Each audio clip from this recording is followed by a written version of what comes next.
মুসলমান হতে হলে কোরআনে যা আছে সব মানতে হবে। আফাতুমিনুনা বিবাদিল কিতাবি ওয়া তাকফুরুনা বিবাদ, কোরআনের কিছু কথা মানবা আর কিছুকে করবে অস্বীকার, দুনিয়ায় লাঞ্ছনার জীবন দেব আর কিয়ামতে কঠিন শাস্তি দেব। বাঁচতে চাইলে কোরআনের সবটা মানতে হবে। কোরআন শুধু মুখস্থ করার জন্য আসে নাই। আর যে 3 জন হাফেজকে পাগড়ি পরালাম, আমরা দোয়া করি আল্লাহ তাআলা তাদেরকে আলেমে রব্বানি হাক্কানি বানায় দেন, বলেন আমিন। আলেম যদি না হয়, শুধু হাফেজ হয়, এটার দৃষ্টান্ত আমি এইভাবে দেই, বোতল ভর্তি মধু, উপরে কর কাটকানো, বাইরের থেকে যদি আপনি চাপতে চাপতে বোতলের রসুনের সোবলার মতো পাতলাও করে ফেলেন, মধুর মজা পাবেন? পাবেন। মধুর মজা পাইতে হলে কি করতে হবে? কর খুলতে হবে, জিহ্বার উপরে ঢালতে হবে, ঢোক ঢোক করে গিলতে হবে, তাহলে মজা পাবেন, স্বাস্থ্য ভালো হবে মধু দিয়ে, ঠিক না? কোরআন শরীফ মুখস্থ করা, বোতল ভর্তি মধুর বাইরের থেকে চাটা। আর আলেম যদি হয়, সোনায় সোহাগা হয়ে গেল, এবার মধু সে পান করছে।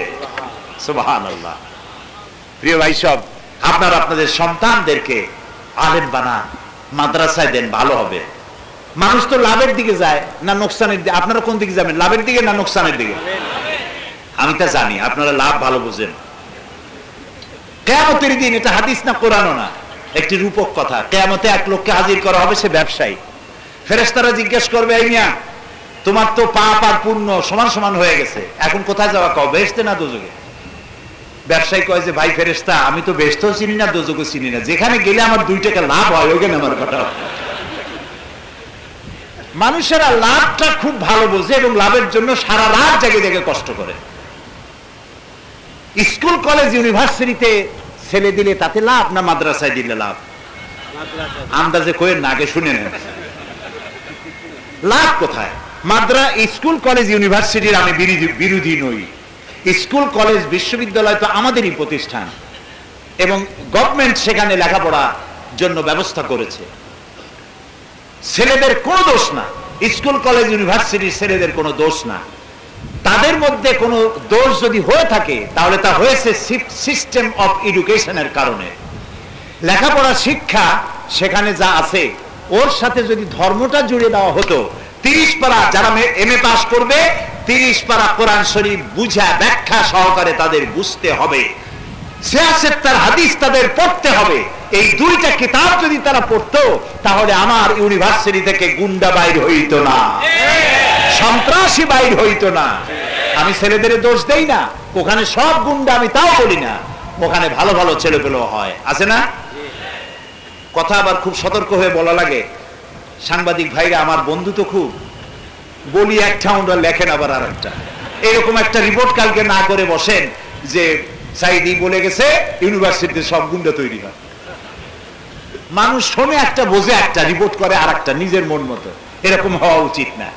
আমি বলেছি বিশ্ববিদ্যালয় আমাদের, ছেলেগুলিও আমাদের, মঙ্গল গ্রহ থেকে আসে নাই। হয় আমার ছেলে, না হয় আপনার ছেলে, না হয় আমার ভাইয়ের ছেলে, ঠিক কিনা? ওরা সোনার টুকরা ছিল, কিন্তু এদেরকে পাথরের টুকরা বানানো হচ্ছে কোরআন এবং হাদিসের অভাবে। ওই ছেলেগুলোর যদি কোরআন হাদিস পড়ানো হইতো, আখিরাত বুঝানো হইতো, কোরআন হাদিস পড়িয়া ওখান থেকে বিসিএস পরীক্ষা দিয়ে তারপরে ম্যাজিস্ট্রেট হতো, এসপি হতো, পুলিশ হতো, সার্জেন্ট হতো, তারপরে ইউনো হতো, অফিসার হতো, ঘুষের টাকা নিত না। যেহেতু কোরআন এবং হাদিস থেকে জানতো ঘুষ খাইলে জাহান্নামে যাওয়া লাগবে। এইটা তো এখন ওখানে তো পড়ানো হয় না। ওখানে যোগ্যতা সৃষ্টি করা হয়, সততা সৃষ্টি করা হয় না। আবার মাদ্রাসাগুলিতে সততা সৃষ্টি করা হয়, যোগ্যতার ট্রেনিং দেওয়া হয় না। এই জন্য মাদ্রাসার ছেলেদেরকে যদি বিশেষ পরীক্ষা দেওয়ার সুযোগ দেওয়া হতো, আল্লাহ যেন করেন, বলে না আমি, বলে না আমি। তো মাদ্রাসায় পড়তে দিলে লাভ বেশি। কলেজ বিশ্ববিদ্যালয় দিলে কি শিখলো? কম্পিউটার শিখলো, অঙ্ক, ইংরেজি, বিজ্ঞান, ভূগোল, দর্শন, জিওমেট্রি, ম্যাথমেটিক্স, অ্যালজেব্রা ইত্যাদি সবকিছু শিখলো, কিন্তু কোরআন হাদিস থেকে সম্পূর্ণ বঞ্চিত হয়ে গেল।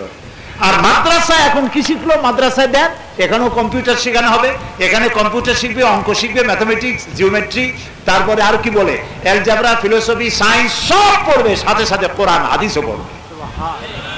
লাভটা কোন দিকে হইল? মাদ্রাসায় হইল। এমনকি আপনি যখন মারা যাবেন, একজন ধার করা মৌলভী সাহেব দিয়া জানাজা পড়াইলে ওই জানাজায় মজা হবে না। আমারে যদি বলেন মৌলানা সাহেব আমার বাবা মারা গেছে, মা মারা গেছে, একটু কান্দে কিনতে মোনাজাত করেন, আমি কি কানতে পারবো? মা মরছে আপনার, আমি কানবো কোন দুঃখে? আমি তো দোয়াই করতে পারবো, আমি তো কাঁদতে পারবো না, এটা ঠিক কিনা বলেন? কিন্তু আপনার ছেলে যদি আলেম হয়, হাফেজে কোরআন হয়, আল্লাহু আকবার। কাবা শরীফের ইমাম আব্দুর রহমান আস-সুদাইস, আল্লাহ তাআলা তাকে হায়াতে তাইয়্যিবা সেহাতে কুল্লিয়া দান করুন। কাবার ইমাম, সুবহানাল্লাহ, কাবার ইমাম, মসজিদে নববীর ইমাম, সকলকে আল্লাহ হায়াতে তাইয়্যিবা সেহাতে কুল্লিয়া দান করুন। আমি মনে করি তাদের মতো আলেম বাংলাদেশে 2-4 জন থাকলেও পারে, নাও থাকলে পারে। এত বড় বড় আলেম। আব্দুর রহমান আস-সুদাইস, তার মা মারা গেছেন, কাবার সামনে লাশ রেখে ছেলে দাঁড়ায় বলছে আল্লাহু আকবার, আল্লাহ। কলিজা ছিঁড়া চোখ দিয়ে পানি আসতে থাকে।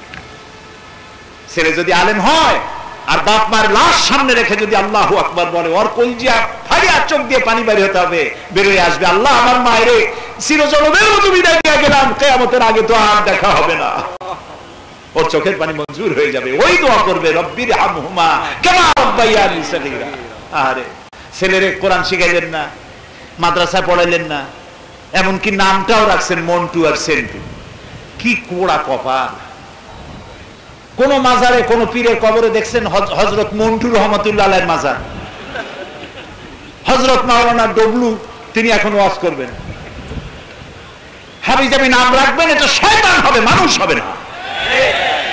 এই জন্য পিতামাতার হক তার সন্তানকে ইসলামী নাম রাখা, বাংলা নাম, ইংরেজিতে নাম রাখবেন না, আরবিতে নাম রাখবেন এবং আলেমদের কাছ থেকে জিজ্ঞাসা করে নাম রাখবেন। আল্লাহ যেন তৌফিক দেন, বলেন আমিন।